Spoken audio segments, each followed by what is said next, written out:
Alhamdulillah, alhamdulillahilladzi lahu ma fis samawati wa ma fil ardh wa lahul hamdu fil akhirati wa huwal hakimul khabir.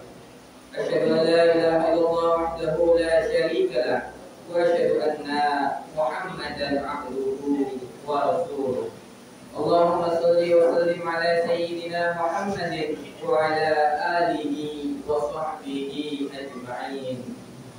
Qala Allah ta'ala fi kitabil karim, ya ayyuhalladzina amanu taqullaha haqqa tuqatih wa la tamutunna illa wa antum muslimun.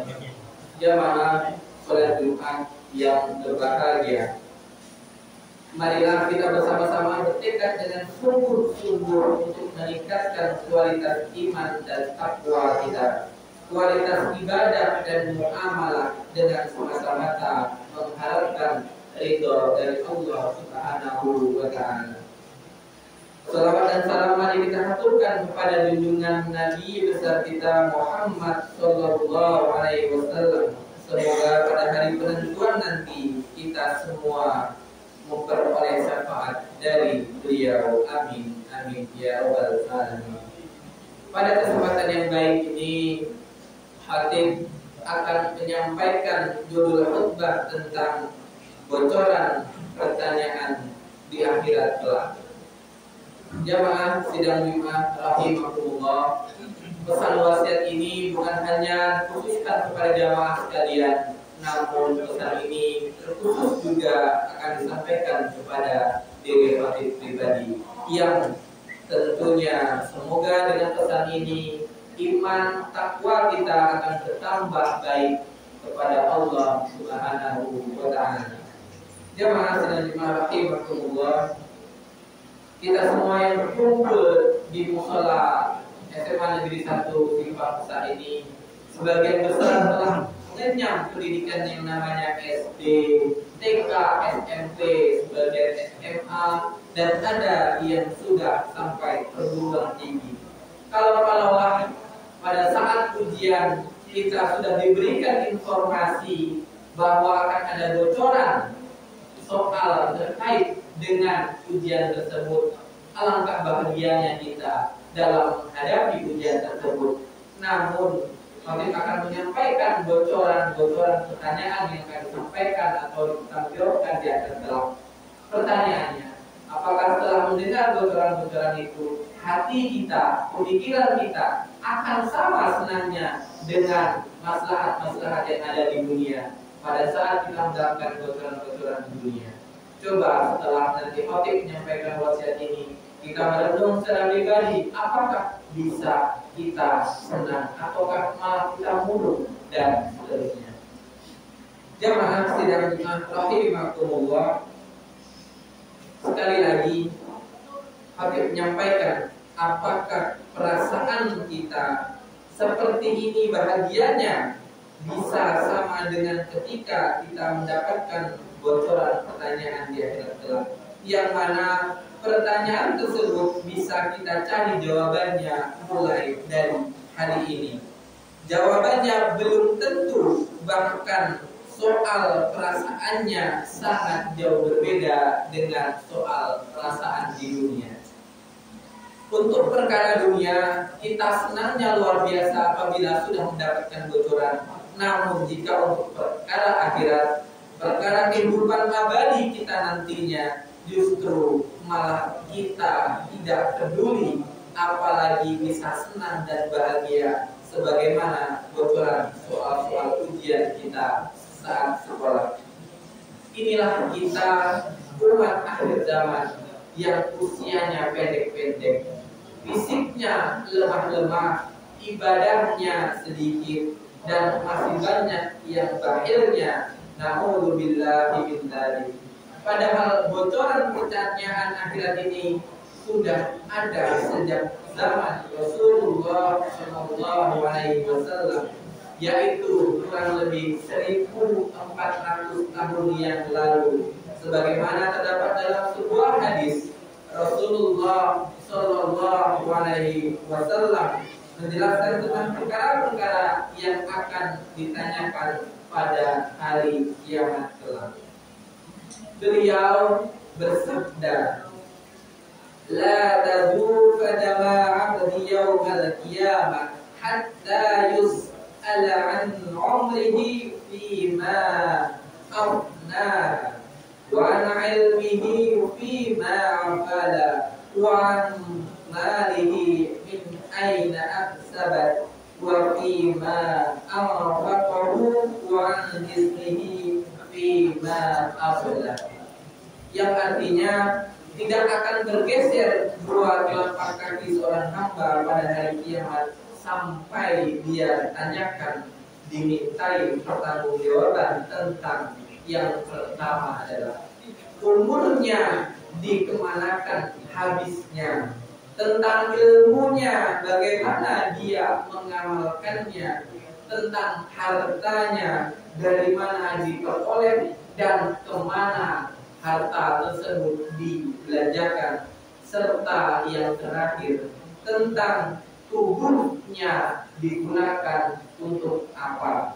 Hadis riwayat Tirmizi. Jamaah sholat Jumat yang berbahagia, lalu jawaban apa yang saat ini sudah kita persiapkan dari pertanyaan-pertanyaan di atas? Apakah kita sudah bisa mencari tahu jawaban apa yang akan kita sampaikan di hari kiamat kelak? Jawaban apa yang telah kita persiapkan mulai dari kita lahir sampai hari ini? Jamaah sidang Jumat yang berbahagia, apa yang telah kita perbuat selama ini sejak akhir balik sampai sekarang, sementara waktu yang sudah berlalu tidak akan pernah bisa kembali.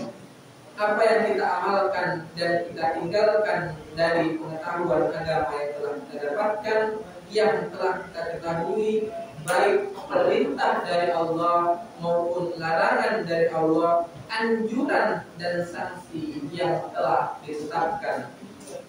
Bagaimana kita memperoleh rezeki yang selama ini kita dapatkan? Apakah sudah benar menurut syariat, dan kemana kita menghabiskan rezeki yang Allah berikan? Apakah ke tempat yang halal atau ke tempat yang Allah haramkan? Atau mungkin rezekinya memang betul-betul halal, namun pada saat menghabiskan atau membelanjakannya untuk perkara-perkara yang haram. Sementara khusus untuk rezeki akan ada dua jenis pertanggungjawaban. Yang pertama, dapatnya dari mana rezeki itu. Yang kedua, habisnya kemana. Jadi tidak semata-mata dapatnya halal lalu kita belanjakan dengan yang haram itu nanti nilainya benar, bukan. Tapi kedua-duanya harus benar. Dapatnya halal dan cara menghabiskannya juga di jalan-jalan yang benar. Jamaah sidang Jumat rahimahullah, berapa tahun kita menunggu perhitungan demi perhitungan di akhirat, sementara Allah Subhanahu wa taala berfirman, A'udzu billahi minasyaitonir rajim, Bismillahirrahmanirrahim. وَيَسْتَعْجِلُونَكَ بِالْعَذَابِ وَلَنْ يُخْلِفَ اللَّهُ وَعْدَهُ وَإِنَّ يَوْمًا عِندَ رَبِّكَ كَأَلْفِ سَنَةٍ مِّمَّا تَعُدُّونَ. Yang artinya mereka kaum musyrik Makkah meminta kepada Nabi besar Muhammad SAW agar azab itu disegerakan, padahal Allah tidak akan menyalahi janjinya. Sesungguhnya sehari di sisi Tuhanmu adalah seperti 1000 tahun menurut perhitunganmu. Quran surat Al-Hajj ayat 47. Satu hari di akhirat sama dengan 1000 tahun di dunia. Hal ini sama persis dikatakan dalam sebuah hadis dari Abu Hurairah Rasulullah Shallallahu Alaihi Wasallam bersabda, "Adkhul fuqara'ul mu'minin al-jannah qabla al-aghniya'i binisfi yawmin hamsihi mi'ati 'am." Orang beriman yang miskin akan masuk surga sebelum orang-orang kaya, yaitu lebih dahulu setengah hari, yang sama dengan setengah harinya itu adalah 500 tahun di dunia. Hadis riwayat Ibnu Majah nomor hadis 4122. Jamaah sedang rahimahumullah, berapa dahsyatnya pada hari itu, betapa lamanya pada hari itu, betapa panasnya pada hari itu. Sebagai kesimpulan dalam khutbah Jumat pada siang hari ini, mari kita sama-sama mempersiapkan jawaban dari 4 pertanyaan yang sudah kita sampaikan tadi. Semoga di sisa umur kita ini 4 jawaban yang sudah kita sampaikan tadi bisa kita siapkan dengan baik. Kalaulah mulai dari hari ini sampai sebelum kita balik, kita banyak melaksanakan kesalahan dari 4 pertanyaan ini. Tubuh kita gunakan untuk perbuatan yang tidak baik, harta yang sudah dititipkan kepada kita laksanakan dalam hal-hal yang tidak baik, dan semua pertanyaan tadi berkaitan dengan tidak baik. Yuk sama-sama, cara yang terbaik adalah taubat. Dengan taubat, dengan sungguh-sungguh, maka kesalahan-kesalahan yang pernah kita lakukan selama balik sampai hari ini, insya Allah dengan izin Allah, dosa-dosanya akan diampuni oleh Allah Subhanahu wa Ta'ala. Dan kita persiapkan mulai hari ini sampai usia kita habis nantinya, karena disampaikan dari sabda Rasulullah SAW tadi, umat akhir zaman ini umurnya pendek umurnya. Kalaulah kita sudah umur 10, 20, 30 tahun, Nabi itu kurang lebih 60 tahun lebih sedikit. Berarti umat kita, umat Nabi Muhammad, rata-rata segitu. Kalau ada yang lebih itu bonus, kalau kurang itu memang sudah ketapat. Jadi untuk itu, mumpung kita masih punya kesempatan, yuk sama-sama. Pada kesempatan yang baik ini, khotib mengingatkan diri khotib sendiri dan umumnya kepada jamaah, hanya 4 pertanyaan tadi yang harus kita siapkan. Tidak ditanya kamu beli motor pakai merek apa dan sebagainya, tapi harta dari mana, dimanfaatkan untuk apa, tubuh yang sudah diberikan oleh Allah Subhanahu wa Ta'ala ini digunakan untuk apa, dan umur yang sudah Allah berikan kepada kita manfaatkan untuk apa. Demikian khutbah yang singkat ini. Apabila ada kesalahan atau kata-kata yang menyinggung kepada jemaah sekalian, kami mohon maaf, dan kepada Allah mohon ampun. Aku berkata kata, Astaghfirullahaladzim, innahu huwal ghafurur rahim.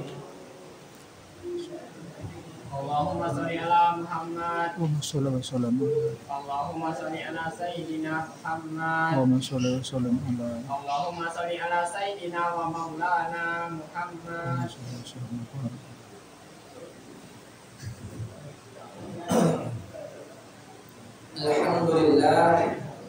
Alhamdulillahilladzi arsala rasulahu bil huda wa dinil haqqi liyudhhirahu 'ala ad-dini kulli wa kafa billahi shahida.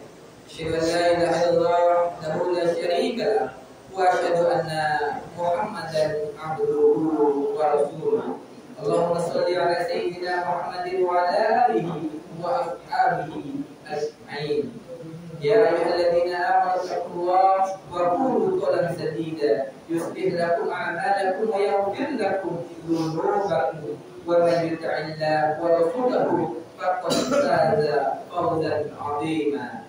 Innallaha wa malaikatahu yusalluna 'alan nabi ya ayyuhalladzina amanu sallu 'alaihi wa sallimu taslima. Allahumma ighfir lil mu'minina wal mu'minat wal muslimin المسلمين والمسلمات الأحياء منهم والأموات. اللهم ربنا ظلمنا أنفسنا وإن لم تغفر لنا وترحمنا لنكونن من الخاسرين. ربنا هب لنا من أزواجنا وذرياتنا قرة أعين واجعلنا للمتقين إماما. ربنا اغفر لنا ذنوبنا ولوالدينا وارحمهما كما ربيانا صغارا. ربنا آتنا في الدنيا حسنة وفي الآخرة حسنة وقنا عذاب النار. سبحان ربك رب العزة عما يصفون والسلام على المرسلين والحمد لله رب العالمين. عباد الله، إن الله يأمر بالعدل والإحسان وإيتاء ذي القربى وينهى عن الفحشاء والمنكر والبغي يعظكم لعلكم تذكرون. واذكروا الله العظيم يذكركم واشكروه على نعمه يزدكم ولذكر الله أكبر. أقيموا الصلاة.